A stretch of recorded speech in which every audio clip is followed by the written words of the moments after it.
En cas d'énorme crise, le chef de l'État peut toujours s'en remettre aux électeurs. Déclaration surprise d'Emmanuel Macron aux lecteurs de PIF. PIF Gadget, oui, le journal pour enfants.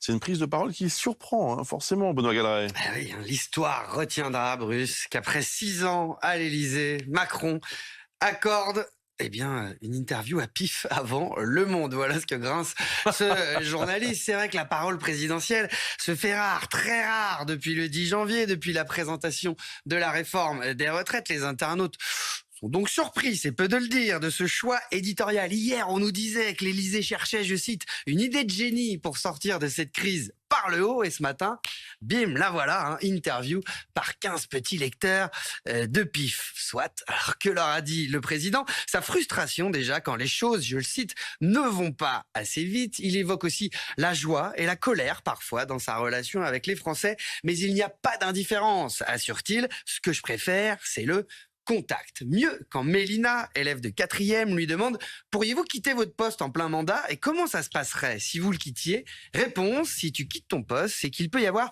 une énorme crise et que tu es empêché. À ce moment-là, explique-t-il, tu remets ton mandat aux Français et le peuple vote à nouveau. » Les réseaux sociaux ont bondi, mais rappelons que pour l'heure, le chef de l'État n'envisage ni référendum sur les retraites, ni dissolution de l'Assemblée, et qu'une démission semble très improbable.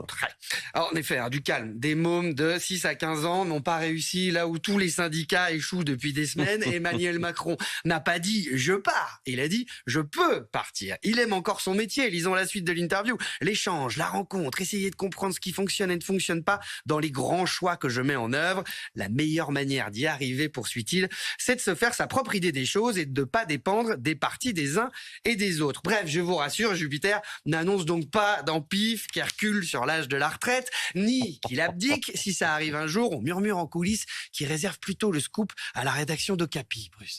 Vous riez, et ce choix de s'exprimer dans PIF est en effet moqué sur les réseaux. Il y a pourtant une explication.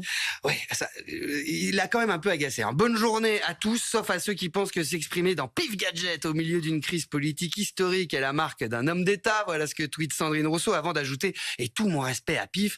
Donc le président de la République refuse de dialoguer avec les syndicats au sujet de cette crise politique et sociale la plus grave depuis les dernières décennies, mais accepte une interview chez PIF Gadget, hallucine encore la sénatrice Mélanie Vogel. Sauf que non, mesdames, et vous aussi Bruce, vous avez fait l'erreur tout à l'heure, ça n'est plus PIF Gadget, mais PIF Magazine. Le toutou, très proche à la base du Parti communiste, fête cette semaine ses 75 ans et sachez-le, il a bien changé. Oubliez le gadget, il y en a plus, c'est la crise. Oubliez aussi la fossile, le marteau et l'humanité. PIF appartient désormais à Frédéric Lefebvre, l'ancien ministre sarkozyste, adhérent En Marche depuis 2019, qui a obtenu cette rencontre à l'Élysée, donc en prévision du numéro historique de cette semaine qui sort donc aujourd'hui. Et si l'interview, je termine là-dessus, semble en totale déconnexion, c'est ce qu'on en dit en tout cas sur les réseaux, c'est qu'elle a eu lieu il y a 1 mois et 9 jours, le 20 février, quand la crise n'était pas encore ce qu'elle est. Alors de là à dire